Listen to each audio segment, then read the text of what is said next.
Let's turn now to Marc Schulman. He's the author of Tel Aviv Diary and a columnist at Newsweek. Marc, what do we actually know about the impact of the U.S. strikes on Iran's nuclear infrastructure at this point? Have there been any independent confirmations here? Okay, there is no independent confirmation on one of them. The whole question of Fordow is based on assumptions and nothing else. We have the pictures. The pictures show that that the attacks hit the right locations. I think the people who went into this with the bias that said the bombs wouldn't work assumed the bombs didn't work. The people who thought the bombs would work now assume the bombs did work. And I heard an interview with one of the people in the International Atomic Committee who said the bombs, if they hit, the centrifuges in Fordow are very, very delicate. There's not a chance they would have survived even an indirect hit. So we just don't know. And I think, as you well know me, I'm not one of the great supporters of President Trump.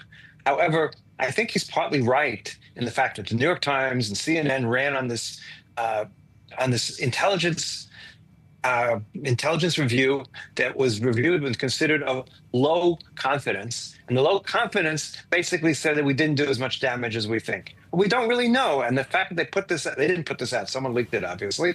And both the New York Times and the CNN ran with it and created this whole narrative. I mean, I already see all sorts of articles. This is Trump's Bay of Pigs because he didn't succeed at the bombing.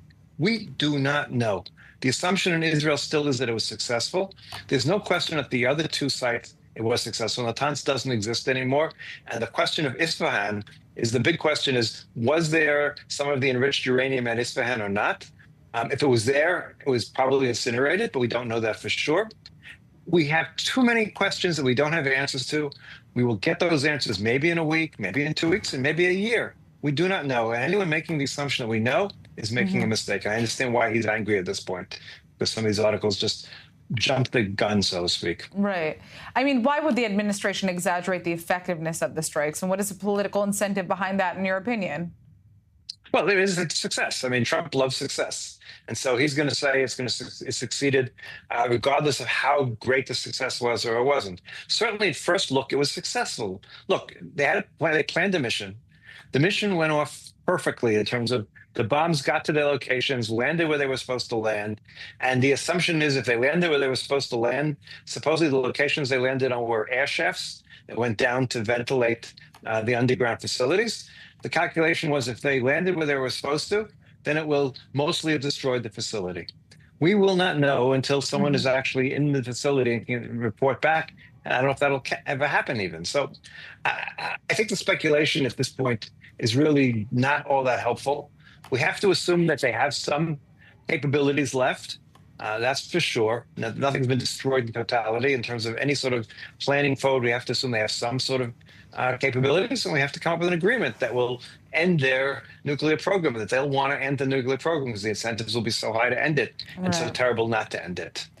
I mean, this bomb Iran video that was posted on Truth Social, what kind of signal do you think it's sending to Iran, to U.S. allies, I mean, to the American public, especially amidst the ceasefire that Trump is claiming that he helped broker?